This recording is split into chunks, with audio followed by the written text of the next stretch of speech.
বিএনপির ভারপ্রাপ্ত চেয়ারম্যান তারেক রহমানের দেশে ফেরার অপেক্ষায় নেতাকর্মী, সমর্থক আর শুভাকাঙ্ক্ষীরা। তবে তিনি দেশে আসবেন, এখনো কেন আসছেন না, কবে আসবেন, এমন প্রশ্ন প্রায় সবার। আগামী মাসের প্রথম সপ্তাহে অথবা নির্বাচনী তফসিল ঘোষণা হলেই দেশে আসছেন, এমন তথ্য সবার মুখে মুখে। নেতারাও বলছেন তার ফেরার সময় ঘনিয়ে এসেছে, সাংগঠনিক প্রস্তুতিও প্রায় শেষ। এদিকে তারেক রহমানের ৬১তম জন্মদিনে আজ কোনো ধরনের অনুষ্ঠান বা উৎসব না করার নির্দেশনা রয়েছে দলের পক্ষ থেকে। ভোট দিতে হবে এমন কোনো কথা নেই, আপনার ভোট আপনিই দিবেন, যাকে ইচ্ছা আপনিই দিবেন। রাজনৈতিক পরিবারে জন্ম হলেও নানা চড়াই উতরাইয়ের রাজনৈতিক কেরিয়ার, জেল জুলুম নির্যাতন ছিল এক প্রকার সঙ্গী। তিনি বিএনপির ভারপ্রাপ্ত চেয়ারম্যান তারেক রহমান। মাত্র ২২ বছর বয়সে ১৯৮৮ সালে বগুড়া জেলার গাবতলী থানা বিএনপির সদস্য পদ দিয়ে রাজনৈতিক জীবন শুরু তার। ২০০২ সালে হন দলের সিনিয়র যুগ্ম মহাসচিব। এরপরই তৃণমূলের নেতাকর্মী ও সমর্থকদের সঙ্গে ব্যাপক জনসংযোগে রাজনীতিতে তারেক রহমান হয়ে ওঠেন পরিচিত মুখ।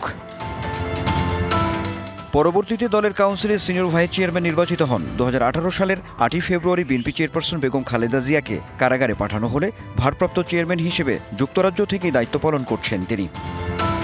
তার দেশে ফেরাকে কেন্দ্র করে প্রস্তুত হচ্ছে গুলশানের ১৯৬ নম্বর বাড়ি। চেয়ারপারসনের কার্যালয়ে চলছে মেরামতের কাজ। একই সঙ্গে নয়াপল্টনে কেন্দ্রীয় কার্যালয়কেও গোছানো হচ্ছে।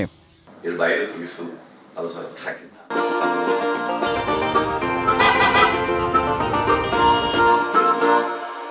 দলের নেতারা বলছেন তারেক রহমানের আগমন দিয়েই বিএনপির নির্বাচনী প্রচারণার মূল যাত্রা শুরু হবে। আমরা নিরাপত্তা নিয়ে তো আমরা খুব সজাগ থাকব, সতর্ক থাকব।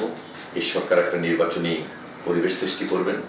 সেই নির্বাচনে ভারপ্রাপ্ত চেয়ারম্যান জনাব তারেক রহমান তার সঠিক নিরাপত্তাটা নিয়েই যেন উনি প্রচারণা থাকতে পারেন, সেই সুযোগটা সরকারকেই করে দিতে হবে। তিনি গুলশান কার্যালয়ে বসবেন, তিনি পার্টি কার্যালয়ে বসবেন পল্টনে, সেখানেও কাজ চলছে।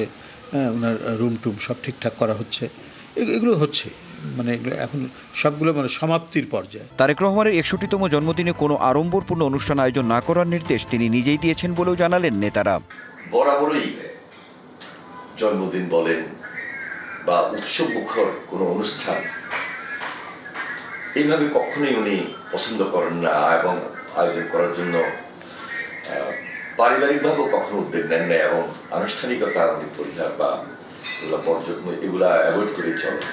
দলের নেতাকর্মীরা চায় যে ওনার মানে জন্মদিন পালিত হোক, কিন্তু ওনার বিবেচনায় উনি যেটা ভেবেছেন, চিন্তা করেছেন, এটা তো একটা নিউ ডাইমেনশন না যে আমার জন্মদিন আমি এইভাবে আমি করতে চাই না, এটা কোনো উদযাপন হবে না। এটা একটা মানে একটা ব্যতিক্রমী সিদ্ধান্ত, যে এখানে বোঝা যাচ্ছে যে তিনি তার মেন্টালিটিটা কী, তিনি কী মানসিকতা এখন ধারণ করছেন, যে এটা নিয়ে হইচই হবে, এটা নিয়ে অনেকে বাড়াবাড়িও করতে পারে, অনেক কিছু ভাবনা চিন্তা করে তিনি এই সিদ্ধান্তটা নিয়েছেন। তথাকথিত গদবাঁধা রাজনীতির বাইরে গিয়ে তারেক রহমানের ইতিবাচক ও পরিবর্তনের রাজনীতি জাতির সামনে নতুনভাবে আশার সঞ্চার করছে বলেও মনে করে BNP. Anwar Hossain, DBC news, Dhaka.